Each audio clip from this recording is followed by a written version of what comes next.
other campaigns fail to get, with the exception of a few. And the few that I see are Donald Trump, Bernie Sanders, and Senator Ted Cruz. They all had people that believe. Hillary Clinton doesn't have that. She has people that are scared. Scared of what they'll lose if she doesn't win. Scared of not getting that job if she doesn't win. Probably scared of Donald Trump if he wins. Bernie Sanders people have passion. And to see them find out that, yes, the system is rigged against you. Democratic establishment doesn't even discriminate. They hate your left and they hate the right. Because it's all about power. That's one thing that establishment politics has in common. It's about power and consolidation of power. Bernie Sanders people got a big whiff of what politics is really all about. They got to look behind the curtain. They got to see how the sausage is made. And they did not like it one bit. To see Debbie Wasserman Schultz at a luncheon for the Florida delegation of the DNC, her home state, getting booed off the stage because of the incompetence and the lack of transparency and the downright unfair behavior of the DNC. It warmed the cockles of my heart to see it, man, because to see people awaken to the reality of politics like that, it can only help the nation. Even if it is on the left, it helps the nation out when you realize that you, too, no matter where you live, are behind enemy lines. That is good to see people wake up. And this is going to have ramifications going forward in this election. Hillary Clinton not only is now behind because of the RNC bump that Donald Trump had, she's also going to be behind because she's losing the passion. She's losing that young enthusiasm that Barack Obama rode a wave of in 2008. She's losing that volunteer base that she can tap into for that extra passion that she needs on the campaign trail. But does she really care that she lost that passion? Because not so soon after Debbie Wasserman Schultz stepped down from the DNC, boom! She's a co-chair of the Hillary Clinton campaign. Jeez-a-loo, these things write themselves, folks. This was a very easy week for me, doing this show Behind Enemy Lines. Just mistake after mistake, unforced error after unforced error.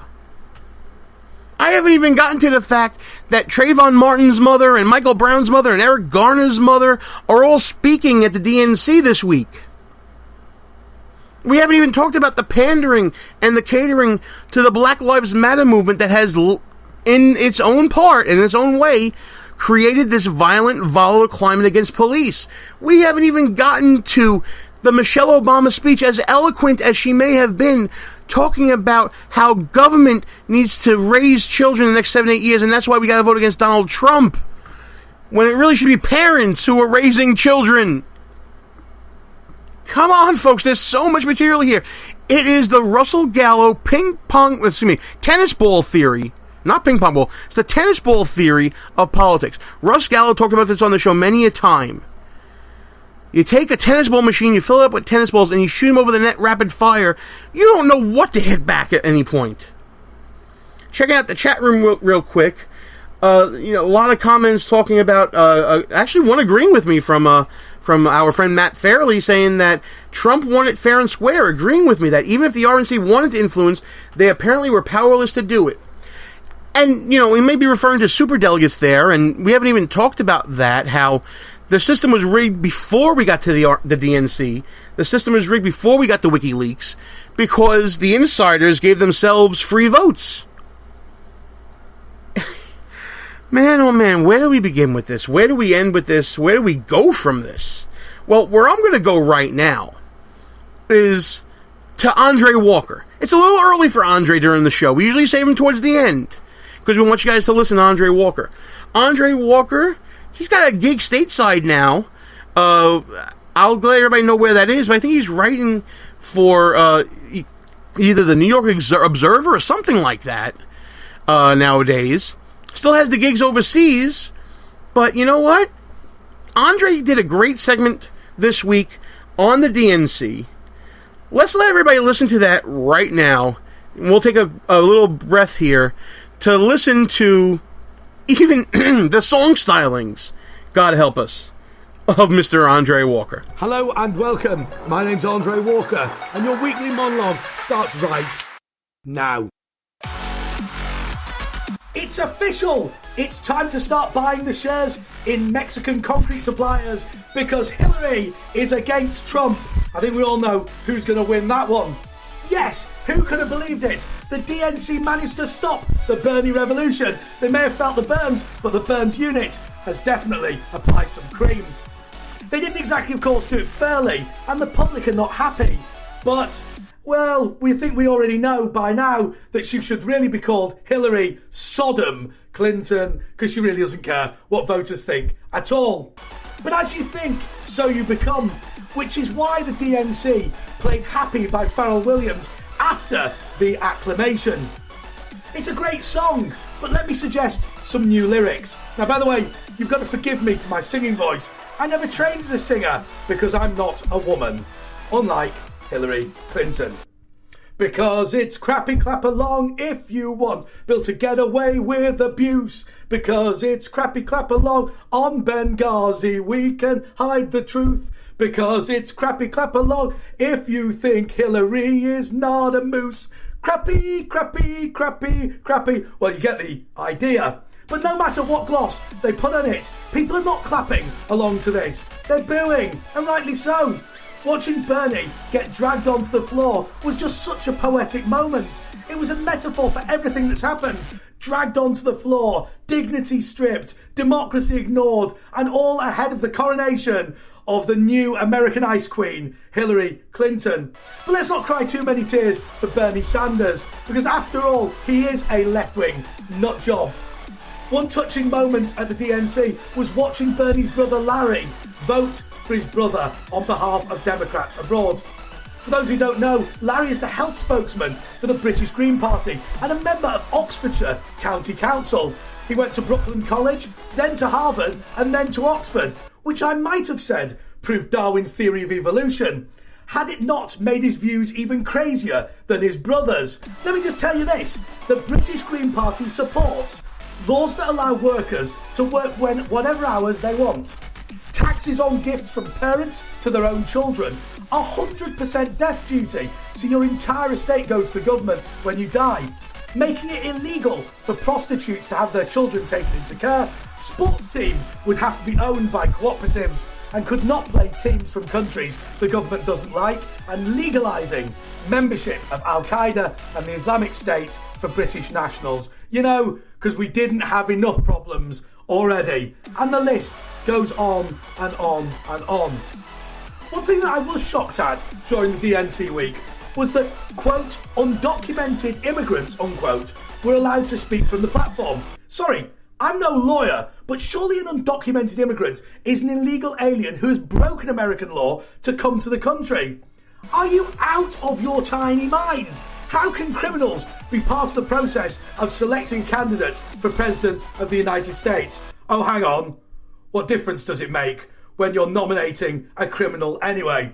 I love the way the Democrats want to take guns from those on the FBI no-fly list, but give somebody under FBI investigation the nuclear launch codes. I know which one of those I'm more afraid of. That was the monologue. Just time for the results of last week's phone-in. We asked the public what the biggest mistake in political history was. Bernie from Vermont called us on a payphone to tell us that it was when he told everyone to shut up about those emails. Until next week, goodbye. Check out Andre's column at townhall.com. Check him out on Twitter at AndreJPWalker. And read Andre's work here, Behind Enemy Lines. Now back to the show. Andre, I need you to make a promise to us never to sing in your monologue again. Woo! I didn't think things could any worse on the show this week.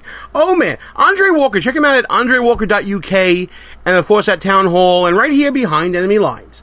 Folks, you know, I was just thinking during the monologue, all the things that Andre was talking about and, you know, sports teams being barred from playing in places, kind of just like what New York tried to do with Albany College going to to North Carolina. We're not too far away from what Andre's talking about as far as, the socialist left that he sees overseas. I was thinking about that, and then I was thinking, as I was looking through the laundry list, the huge list, if you will, of flaws and gaffes and unforced errors at the DNC so far. And I'm thinking to myself, man, it feels like James Comey's report, FBI Director Comey's report, is so long ago. Feels like ancient history, doesn't it? Again, it's that tennis ball theory of politics of shooting so many things at you that it's absolutely ridiculous. I had a friend, I have a friend, actually. I'm still friends with him. One of our chat friends, Matt Fairley, who said, it is history-making what Hillary Clinton is doing at the DNC, becoming the first woman from a major party to be nominated for president. And it got me thinking about definition of words and phrases and terms. Everything's history. It's also history that the Democrats have nominated the first candidate to be that's a known security risk, a known national security risk. That's history. It's also history that a woman who allowed people to be killed overseas in Benghazi to be elected. I mean, I'm stretching that one. But it's also history for a person who accepts donations from Middle East countries and people that treat women and lesbian and gay people like crap to then be the champion of those issues in this country. There's a lot of history going on here. It's the first time a socialist came this close to being the Democratic nominee. Oh yeah, tons of history here. It's the first convention I can think of that is against putting up a fence to protect America, but puts up a fence to keep America out of the convention. I mean, guys, words have meaning. It's history that a billionaire with no political experience is gotten the nomination from the Republican side. It's history that there were that many candidates that ran for president actively on the Republican side. There's a lot of history. History's everywhere. It's kind of meaningless to say it. So the next time you hear someone talking about history being made by Hillary Clinton running, ask him, is it the first time that, like I said, a known security risk has made it this far? Is it the first time that a person with this many scandals has remained and thrived in politics? Is it the first time that someone with decades of experience, yet no real policy record to follow, has made it this far in politics? Judge it for yourself, folks. Words have meaning, and that's what we're going to be talking about with Bob Dorigo Jones later on in the show. Folks, it's just about halftime here on the show. I want to thank everybody for listening to Behind Enemy Lines Radio. If you're listening to us live on Spreaker, Tuesdays at 10 p.m. Eastern, I appreciate you hanging out with us. Or if you're in the chat room with us under the Listen Live button at www.behindenemylinesradio.us, I'm glad you're with us. And while we got you listening and at www.behindenemylinesradio.us, check us out on the Facebooks and the Twitters at BEL_radio. In fact, definitely go to our Facebook page this week. We got a few memes going up about the DNC.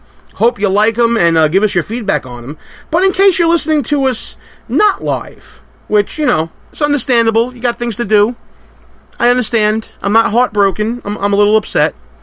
But you can catch us on any one of our rebroadcast outlets, including WJHC 107.5 FM on the Florida-Georgia line, Red Nation Rising Radio, ICRN, the Internet's Conservative Radio Network, K98 Talk, and High Plains Talk Radio and Sackheads Media.